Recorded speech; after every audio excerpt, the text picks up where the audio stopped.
성경을 읽다가 갑자기 가슴이 덜컥 내려앉은 적 여러분도 다들 한 번쯤은 있으시죠? 아, 네. 신앙생활 하시는 분들이라면 아마 다들 공감하실 겁니다. 그러니까 어떤 날은 로마서 8장을 딱 펴놓고 세상 그 어떤 피조물도 우리를 하나님의 사랑에서 끊을 수 없다. 이 말씀에 엄청난 해방감을 누리거든요. 네네. 아주 벅찬 감동이 밀려오죠. 네, 그런데 바로 다음 날 야고보서에서 막 행함이 없으면 죽은 믿음이다. 이러거나 빌립보서에서 두렵고 떨림으로 너희 구원을 이루라. 이런 좀 서슬시퍼런 구절을 만나면 갑자기 눈앞이 캄캄해집니다. 맞아요. 극단적인 온도 차이 때문에 혼란스럽죠. 진짜 한마디로 지독한 영적 멀미를 느끼게 되잖아요. 어떤 날은 은혜 충만한 설교를 듣다가도 또 어떤 날은 똑같은 목사님의 입술에서 나를 정죄감에 휩싸이게 만드는 무서운 말씀을 듣기도 하고요. 그렇죠. 그러다 보면 아주 자연스럽게 내면에서 두려움이 올라옵니다. 나는 진짜 구원받은 게 맞나? 내 믿음이 가짜면 어떡하지? 이런 질문들이 꼬리를 물게 되거든요. 아, 진짜 격하게 공감합니다. 내 안에 뜨거움이 식어버린 것 같을 때나 혹은 반복되는 죄 때문에 막 흔들릴 때마다 도무지 결론이 나지 않는 그 위태로운 구원의 확신 문제, 오늘 아가페 아카이브에서 확실하게 교통정리해드리겠습니다. 네, 오늘 정말 잘 찾아오셨습니다. 오늘 이후로 여러분의 구원의 확신은 더 이상 나의 상태에 머물지 않고 결코 흔들리지 않는 본질의 자리를 찾게 될 겁니다. 그럼 바로 오늘 이야기의 핵심으로 들어가 볼까요?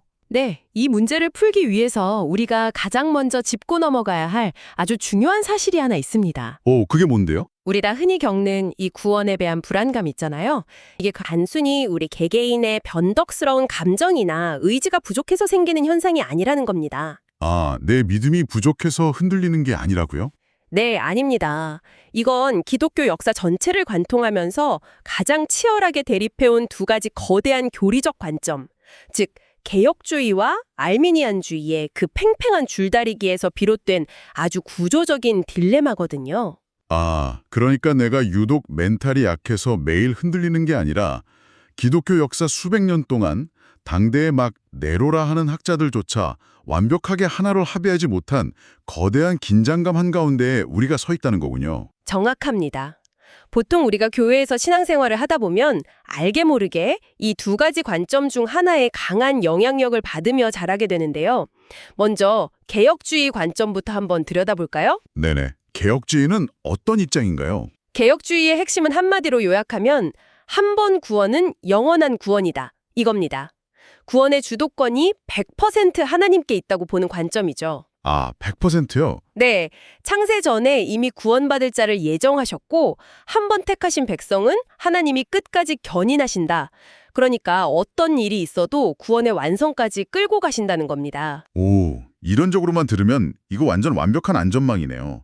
내가 아무리 연약하고 막 실수하고 넘어져도 하나님이 절대 내 손을 놓지 않으신다는 뜻이니까 엄청난 평안을 주잖아요. 그렇죠. 그런데 문제는 그 완벽한 평안함이 가져올 수 있는 치명적인 부작용이 있다는 겁니다. 부작용이요? 어떤 부작용이죠? 바로 영적 나태함입니다. 인간의 본성상 어차피 하나님이 다 정해놓으셨고 내가 무슨 짓을 하도 천국 가는 게 보장되어 있다면 굳이 치열하게 죄와 싸울 필요가 있나? 그냥 적당히 세상과 타협하며 살아도 되겠네. 이런 심리에 빠지기 쉽거든요. 아, 듣고 보니 진짜 그럴 수 있겠네요. 사람이 참 간사하니까요. 네, 그래서 당시 교회 지도자들은 이 나태함을 막아야만 했습니다. 그래서 역설적이게도 예정론을 강조하는 개혁주의가 오히려 삶에서 나타나는 거룩한 열매를 아주 강하게 요구하기 시작한 거죠. 잠깐만요.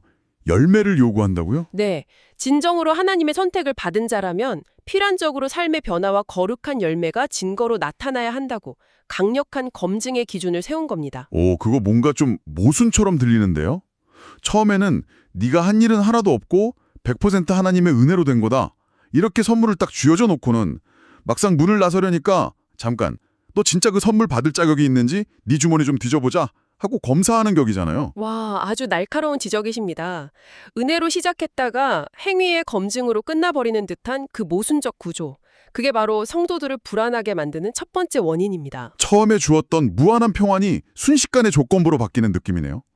그럼 반대편에 있는 알미니안주의는 어떤가요? 알메니안주의는 구원에 있어서 인간의 책임과 응답을 아주 필수적인 요소로 봅니다. 하나님의 은혜가 먼저 주어지는 것은 맞지만 그 은혜를 받아들이고 끝까지 유지하는 데에는 인간의 자유의지가 협력해야 한다는 입장이죠. 아, 내 의지가 들어가야 하는군요. 네, 그래서 이들에게 가장 중요한 질문은 과거에 내가 선택받았는가가 아니라 지금 현재 내가 하나님을 믿고 순종하고 있는가, 바로 이겁니다. 하나님과의 현재적인 관계성과 책임을 극대화한 관정이죠. 가만 들어보니 그 논리대로라면 구원이란 게 한 번 따놓은 당상 같은 게 절대 아니네요. 내가 오늘 은혜를 저버리고 완전히 타락해버리면 어제까지 가지고 있던 구원도 취소될 수 있다는 뜻인가요? 바로 그겁니다. 알미니안주의의 가장 큰 특징은 구원의 탈락 가능성을 활짝 열어둔다는 점이거든요. 아무리 과거에 뜨겁게 성령을 체험했어도 지금 나의 자유의지로 하나님을 떠나면 구원에서 떨어져 나갈 수 있다고 강력하게 경고합니다. 와, 듣기만 해도 진짜 숨이 턱턱 막힙니다. 이건 완전 매일매일 살얼음판을 걷는 기분이겠어요. 맞습니다. 엄청난 긴장감 속에서 살아야 하죠. 개혁주의 쪽을 보면 어차피 구원받았으니 대충 살아라 하는 나태함에 빠지거나 반대로 네 열매를 보니 넌 가짜가 확실해 이런 정죄에 시달릴 것 같고요. 알미니안주의를 보면 오늘 내가 실수하면 당장 구원이 취소될지 몰라 하면서 공포에 떨어야 하잖아요. 양쪽 다 우리 내면에 완전한 평안을 주지는 못하는 것 같은데요. 정확하게 꿰뚫어 보셨습니다. 알미니안주의가 현재 상태에 따라 구원이 흔들릴 수 있다는 불안감을 준다면 흥미롭게도 완벽한 하나님의 주권을 주장하는 개혁주의조차 실제 일상에서는 끝없는 자기의심의 늪을 만들어냅니다. 그게 참 이해가 안 가는 대목이에요. 교리서에는 분명 하나님이 시작하셨고 하나님이 완성하신다 이렇게 못 박혀 있는데 왜 현실의 교인들은 그렇게 자신의 구원을 끊임없이 의심하고 괴로워하는 걸까요? 그 이유를 알기 위해서는 개혁주의가 구원의 확신을 설명하는 신학적 정의와 그것이 실제 삶에 적용되는 구조 사이의 뼈아픈 괴리를 들여다봐야 합니다. 뼈아픈 괴리요? 네, 사실 웨스트민스터 신앙 고백서 같은 아주 권위 있는 문헌들을 보면 명확하게 선언합니다. 구원의 확신을 주시는 주체는 오직 성령님이시다라고요. 오직 성령님이시다? 네, 인간의 얄팍한 감정이나 이성적 추론으로는 결코 진정 확신을 만들어낼 수 없고 성령께서 우리 영혼에 직접 증언하실 때 비로소 진정한 확신이 생겨난다고 명시하고 있죠. 교리의 자체는 너무 아름답고 성경적이네요. 확신의 주체는 성령님이다. 그런데 왜 우리의 현실은 그 교리대로 흘러가지 않는 겁니까? 교리는 성령님을 주체로 세웠지만 그것을 삶에서 확인하는 방식인 실천적 3단 논법이라는 논리 구조가 결국 인간 스스로를 심사위원석에 앉혀버리기 때문입니다. 잠깐만요. 실천적 3단 논법이요. 철학 시간에 배울 법한 용어인데 이게 구체적으로 교회 안에서 어떻게 작동하는 건가요? 논리 구조를 단계별로 보면 이렇습니다. 첫 번째 대전제. 하나님이 참으로 택하신 자는 반드시 거룩한 삶의 열매를 맺는다. 이건 성경의 원리에 부합하죠. 네네, 당연히 맞는 말씀이죠. 그런데 문제가 되는 것은 두 번째 소전제입니다. 소전제, 그렇다면 내 삶에는 지금 그 거룩한 열매가 있는가? 아, 그 소전제를 딱 마주하는 순간 게임의 판도가 완전히 뒤집혀버리네요. 그렇죠. 완전히 달라집니다. 내 삶에 열매가 있는가? 이 질문에 대답하려면 결국 내 스스로 매일 내 삶의 행적을 뒤적거리면서 점수를 매겨야 하잖아요. 확신을 주시는 분은 분명 성령님이라고 해놓고 막상 밤마다 채점표를 들고 깐깐하게 평가하는 주체는 나 자신이 되어버렸네요. 바로 그 지점입니다. 그 소전제를 판단하고 평가하는 주체가 철저히 결함 많은 인간, 즉 나로 축소된다는 사실이 이 논리 구조의 아주 치명적인 맹점입니다. 아, 진짜 무서운 맹점이네요. 그리고 그 자기평가를 바탕으로 마지막 결론을 내리죠. 내 삶에 열매가 있으니 그러므로 나는 구원받았다. 혹은 열매가 없으니 나는 가짜다. 이렇게요. 겉으로는 성령님이 주시는 확신을 말하지만 실제 동력은 끝없는 자기 성찰과 자기 검열로 변질된 겁니다. 제가 만약 오늘 출근길에 운전하다가 막 심하게 화를 내고 남을 저주했다면요. 퇴근하고 집에 돌아와서 그 채점표를 꺼내보면 당연히 거룩한 열매 항목에 X표를 칠 수밖에 없잖아요. 네, 그럴 수밖에 없죠. 그럼 저는 그날 밤 지옥의 공포에 시달려야 하고 다음날 억지로라도 봉사활동을 해서 동그라미를 채워 넣어야 다시 구원받은 느낌이 들 텐데요. 이게 어떻게 성령님이 주시는 평안입니까? 내 기분이나 그날의 도덕적 성취에 따라 구원이 막 널뛰기를 하는 거잖아요. 그게 바로 수많은 기독교인들이 겪는 영적 조울증의 실체입니다. 확신의 근거가 하나님의 압도적인 은혜에서 내 행위를 뜯어보는 나의 판단으로 강등되어 버린 거죠. 진짜 안타깝네요. 상황이 이렇다 보니 구원의 확신이 일종의 가져야만 하는 의무나 영적 건강을 증명하는 척도로 전락해버립니다.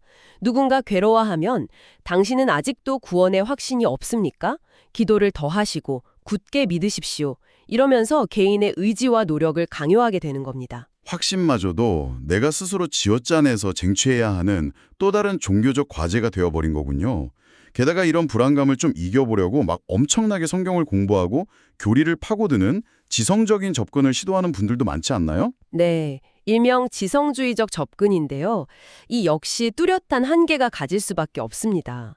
바른 교리를 공부해서 구원은 이런 원리구나 하고 머리로 동의를 한 뒤에 나는 이 교리에 동의하니까 구원받은 게 확실해 라고 지적인 결론을 내리는 방식이거든요. 네네, 지적으로 납득을 하는 거죠. 평탄한 일상에서는 이게 꽤 그럴듯하게 작동합니다. 하지만 인간이 감당할 수 없는 거대한 고난을 만나거나 누구에게도 말할 수 없는 내면의 시커먼 죄성을 스스로 마주하게 될 때 그 알량한 지적 동의와 윤리적 채점표는 산산조각이 나버립니다. 맞아요. 그 무서운 자기 검열의 터널을 끝없이 걷다 보면 필연적으로 가장 끔찍한 시나리오 하나를 상상하게 되거든요. 지금은 내가 이렇게 애를 쓰며 믿음을 지키고 있지만 만약 훗날 내가 완전히 무너져서 신앙을 버리고 교회를 떠나버리면 어떡하지?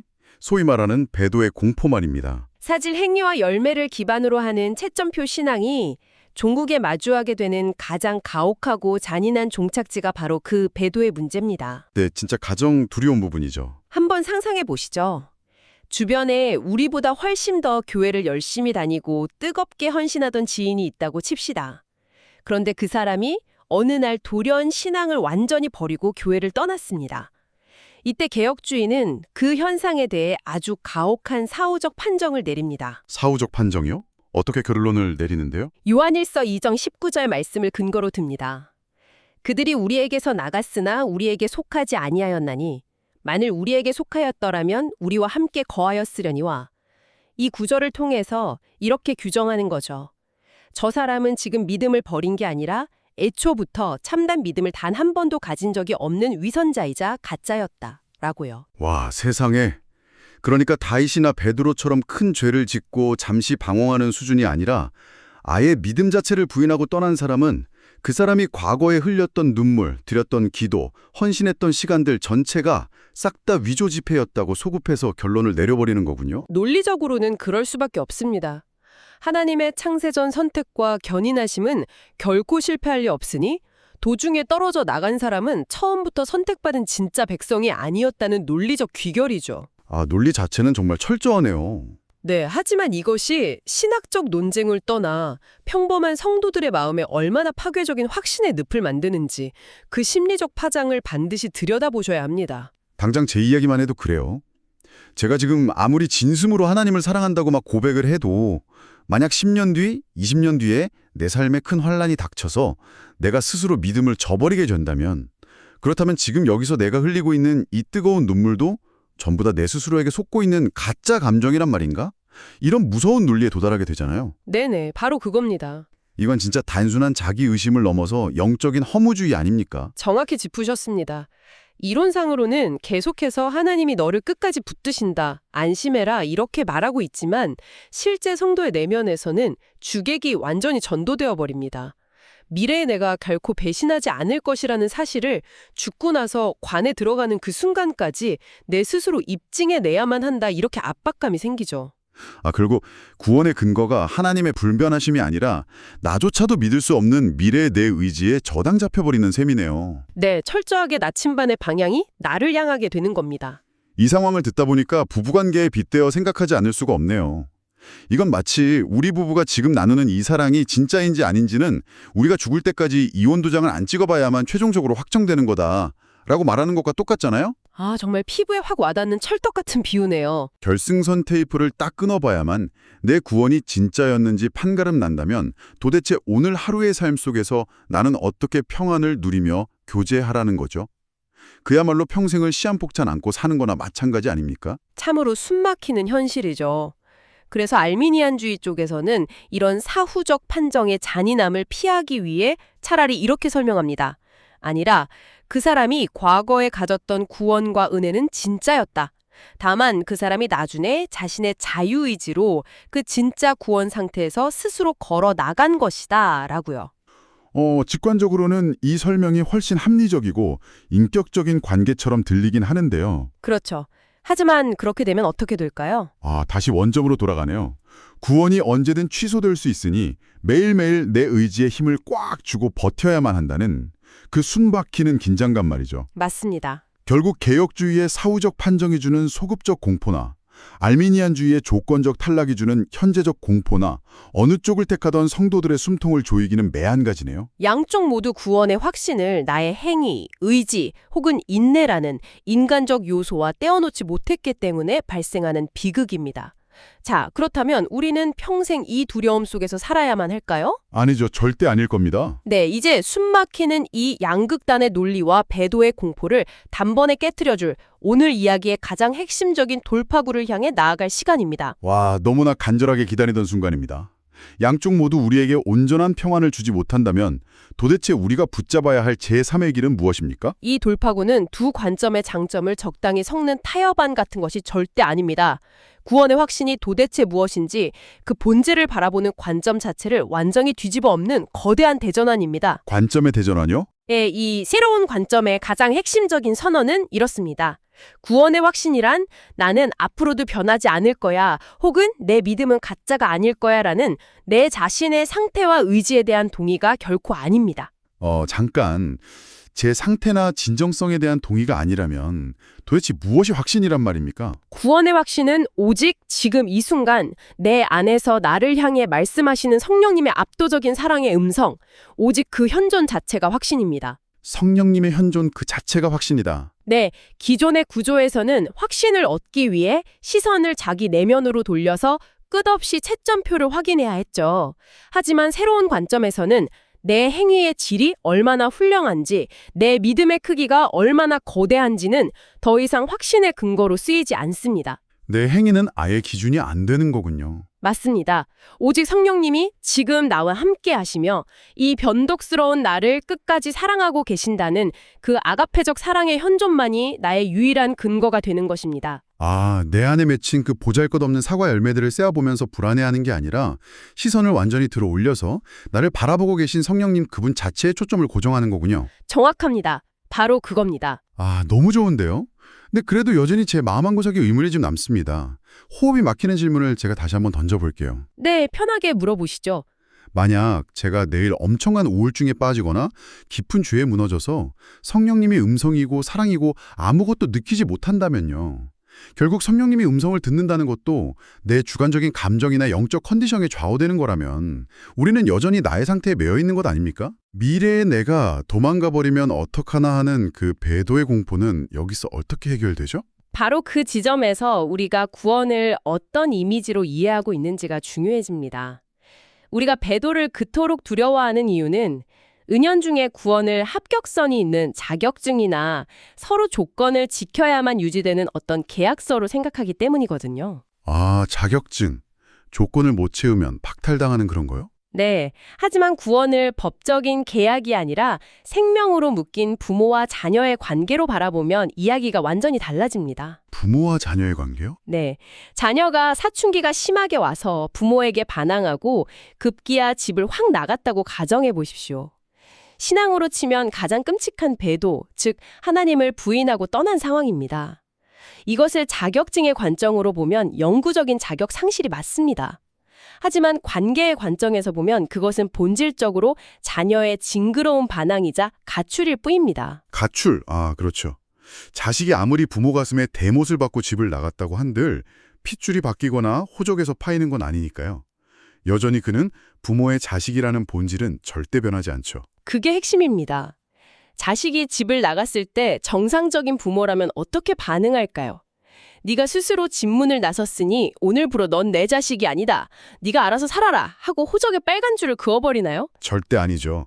부모는 직장을 그만두고서라도 온 동네를 싹 뒤져서 그 가출한 자식을 끝까지 추적해 찾아내잖아요.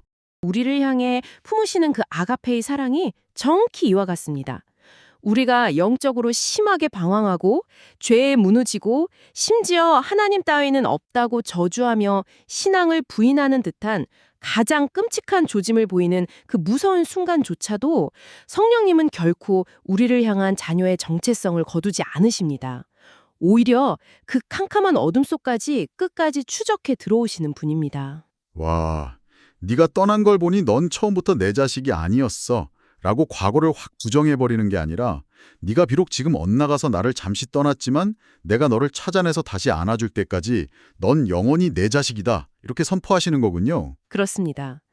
채점표 논리는 너는 처음부터 뿌리가 없었어. 가짜야 라며 과거를 소급해 부정해버리지만 성령님의 아가페 논리는 너는 지금 잠시 내 사랑의 품을 떠나 앓고 방황하는 중이지만 너를 포배하지 않는 나의 사랑은 결코 변하지 않는다 라며 현재적인 관계의 영원한 지속을 선언하는 것입니다. 와, 정말 대단하네요. 구원은 내가 도망가지 않고 버텨내는 의지의 결과물이 아니라 도망가는 나를 성령님이 끝까지 추적하셔서 결국 항복하게 만드시는 아주 위대한 설득의 과정입니다. 아, 진짜 뒤통수를 세게 한 대 맞은 것 같습니다. 내가 내 스스로를 막 혐오하고 내 구원의 손을 놓아버리고 싶은 그 절망적인 순간조차도 성령님은 내 손을 절대 놓지 않으시는 거군요.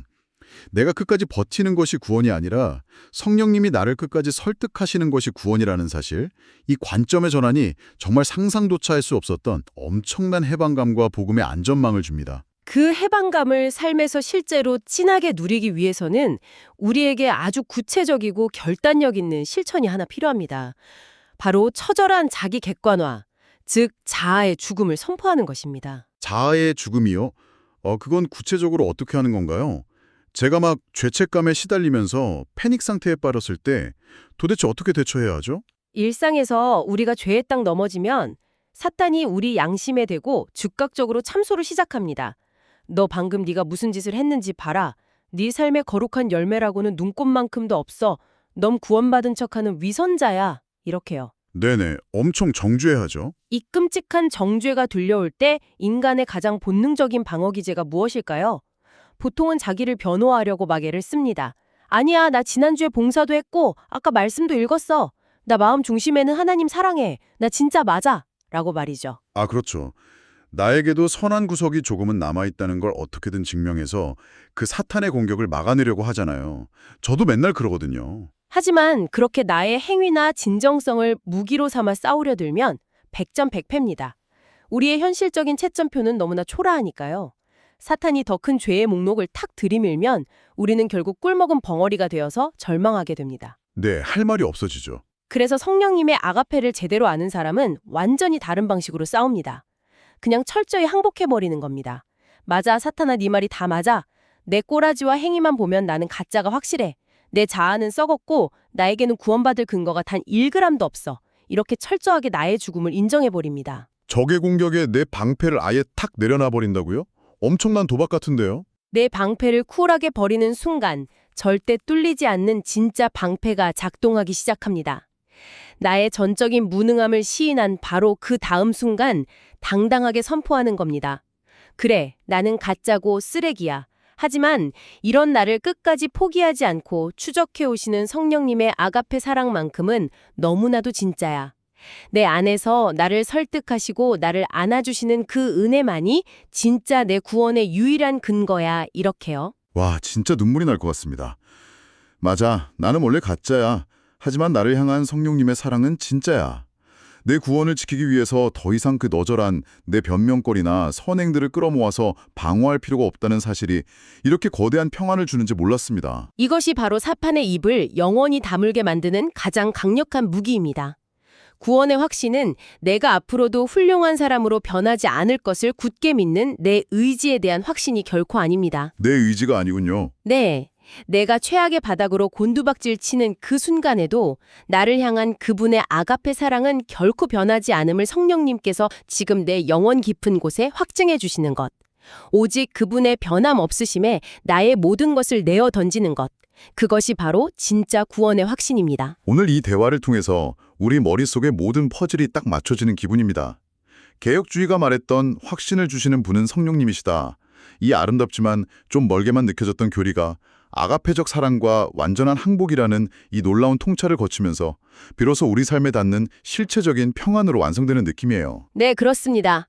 게다가 알메니안주의가 그토록 강조하고 싶어 했던 그 생생한 현재적 관계성 역시 나를 매일같이 추적하시고 관계를 회복시켜 주시는 성령님의 능동적인 사랑 안에서 너무나도 아름답게 충족되고요. 네, 결론은 너무나도 명쾌합니다. 구원의 확신을 만들어내고 유지하고 끝까지 운용하시는 주체는 처음부터 끝까지 우리가 아니었습니다. 네, 바로 우리 안에 내주하시는 성령님이셨죠. 내가 내 스스로의 연약함에 지쳐서 나를 완전히 포기하고 싶은 그 암흑 같은 순간조차도 성령님은 단 1초도 쉬지 않고 맹렬한 확증을 멈추지 않으십니다. 맞습니다. 너는 내 사랑하는 아들이다, 내 딸이다 하시면서요. 네, 이제는 내가 가짜면 어떡하지 이렇게 벌벌 떨 게 아니라요. 맞아, 나는 원래 가짜야. 하지만 내 안에서 끊임없이 나를 설득하시는 성령님의 아가페는 진짜야. 이렇게 선포하며 다시 일어설 수 있을 것 같습니다. 이 확신의 주인이 내가 아닌 성령님이라는 사실이 끊임없는 자기 의심과 영적 멀미에 시달리던 여러분의 마음에 진정한 자유와 쉼을 가져다 주었기를 간절히 바랍니다. 궁금한 점이나 여러분을 힘들게 하는 성경 구절이 있다면 무엇이든 댓글로 남겨주세요. 저희가 성실하게 답변해 드리겠습니다. 오늘 내용이 좋으셨다면 구독과 좋아요 부탁드리고요. 저희는 다음 시간 더 깊은 아가페의 이야기로 돌아오겠습니다. 오늘 논의된 내용들을 하나하나 되짚어보면서 마지막으로 여러분께 이 도발적인 질문을 하나 던지며 마무리하고 싶네요. 어떤 질문이죠? 만약 여러분이 오늘 나의 어떠함과 전혀 상관없이 성령님이 나를 끝까지 추적하신다. 이 완벽한 복음의 안전망을 온전히 받아들이게 된다면 당장 내일 아침 여러분의 삶에서 가장 먼저 사라질 두려움은 무엇일까요? 어쩌면 우리가 평생토록 집중하고 살펴봐야 할 것은 내 초라한 믿음의 크기가 아니라 나를 향해 뚜벅뚜벅 걸어오시는 그분의 절대적인 보폭일지도 모릅니다. 여러분 스스로 그 자유로운 답을 찾아보시길 바랍니다. 청취자 여러분, 오늘 하루도 우리를 결코 포기하지 않으시는 성령님의 그 끈질긴 사랑 안에서 깊이 평안하십시오.